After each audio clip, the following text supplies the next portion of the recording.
दर्शकों नमस्कार, स्वागत है आपका ऐसे न्यूज़ चैनल पर। दर्शकों, आज हमारी टीम है सतलोक आश्रम सोजित में लगी इस प्रदर्शनी में आध्यात्म का खजाना परोसा गया है।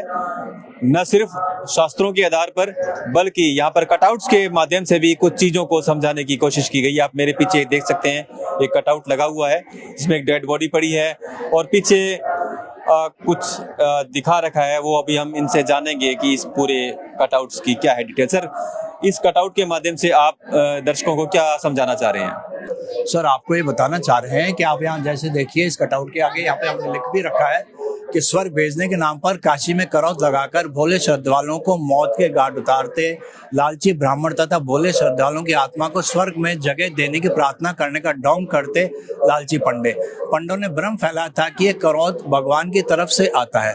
तो अब इसमें मैं आपको बताता हूँ, हमारे पुराने समय में बुजुर्गों को जब ऐसा ये भ्रम फैलाया गया था कि जो मगहर में जो मरता है वो जो है क्या कहते हैं नरक में जाएगा और जो काशी में जाएगा उसे स्वर्ग प्राप्त होगा।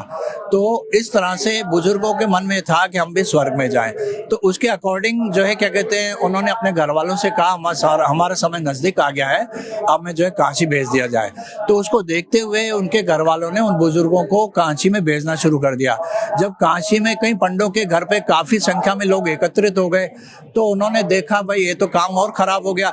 तो उन्होंने एक करौत लगाया। करौत के नाम से आप ये देखिए, यहाँ एक करौत आपको दिखा गया, इस कटआउट में आपको बताया गया है कि करौत लगाया गया। ऐसा कहा कि ऊपर से आदेश आया जिसको स्वर्ग जल्दी जाना है वो जो है करौत में जो है अपना शीश कटाए और अपना जो है क्या कहते हैं स्वर्ग पहुंचे। इस तरह से हमारे पाखंड इतने समय से इस समय फैलाया था। उस समय कबीर साहब जी ने इसका करौत का विरोध किया था। सो वो ही आज विडंबना यही है कि इतिहास पुनः दोहराया जा रहा है। पहले करौत वाला सिस्टम था, आज आप ये देखेंगे अभी ताजी घटना है कि हमारे कुंभ मेला आयोजित हुआ था। उस कुंभ मेले में जो है कई भगदड़ में कई लोगों की मौत हो गई, जिसमें कि हमारे तथाकथित उनको मैं कहूँ पाखंडी लोग जो कि ऐसा कहते हैं, जैसे धीरेन्द्र शास्त्री जी, मैं आपको स्पेशली नाम लेके बताऊं कि उन्होंने ऐसा भी कहा था कि वहाँ मरे नहीं है, वो सीधा जो है क्या कहते हैं स्वर्ग गए हैं, उनको मोक्ष मिला है। तो क्या वे धीरेन्द्र शास्त्री खुद मोक्ष को प्राप्त होना चाहेंगे? और ठीक आज उसी के अकॉर्डिंग उस समय हमारे कबीर साहब जी ने जो है इसका विरोध किया था।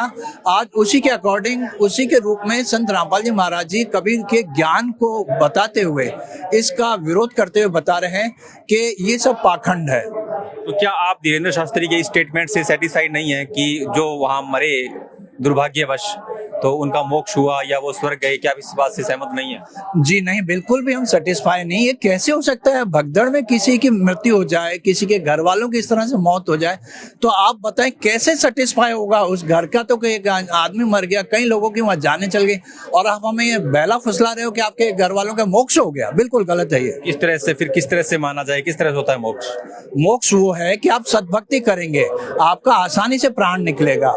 जो हमारे गुरुजी संत रामपाल जी महाराज जी आपको सद्भक्ति देते हैं, उसके अकॉर्डिंग आप मोक्ष तक जा सकते हैं। क्या भक्ति देते हैं आपके गुरुजी? किस तरह से उसको आप सतभक्ति बोल रहे हैं? हम उसको सद्भक्ति इस तरह से बोल रहे हैं कि हमारे धार्मिक शास्त्र हैं, हमारे सभी धर्म ग्रंथों के धार्मिक शास्त्रों में वो प्रूफ करके दिखाया हमारे गुरुजी संत रामपाल जी महाराज जी ने कि ये आपकी सद्भक्ति है और आपको इस तरह से भक्ति करते हुए मोक्ष को प्राप्त करना चाहिए। सर, जिस तरह से सुनने में आ रहा है कि संत रामपाल जी महाराज तो जो है देवी देवताओं की भक्ति करवाते ही नहीं है, ये तो हिंदू धर्म के बिल्कुल विरुद्ध साधनाएं करवा रहे हैं, ये एक अलग ही अपना कुछ समाज तैयार कर रही हैं। तो आप इसको किस तरह से शास्त्रों से प्रमाणित मान रहे हैं? सबसे पहले तो मैं आपकी इस बात का खंडन करता हूं कि संत रामपाल जी महाराज देवी देवताओं की भक्ति छुड़वा रहे हैं। सर्वप्रथम मैं आपका इसका खंडन करता हूं क्योंकि मैं भी उनका अनुयायी हूं। सर्वप्रथम वो प्रथम मंत्र में इन देवी देवताओं पंच देवता जो मुख्य रूप से उनकी ही भक्ति करवाते हैं। उसके बाद वो गीता जी, पवित्र गीता जी में ये जो है क्या कहते हैं उसका उदाहरण है कि जो संत होगा, जो पूर्ण संत होगा, वो आपको 3 चरणों में मंत्र देगा। उसके बाद वो हमें 3 चरण पूरे मंत्र पूरे करवाते हैं, जिससे हमें पूरे गारंटेड है कि हम मोक्ष को प्राप्त होंगे।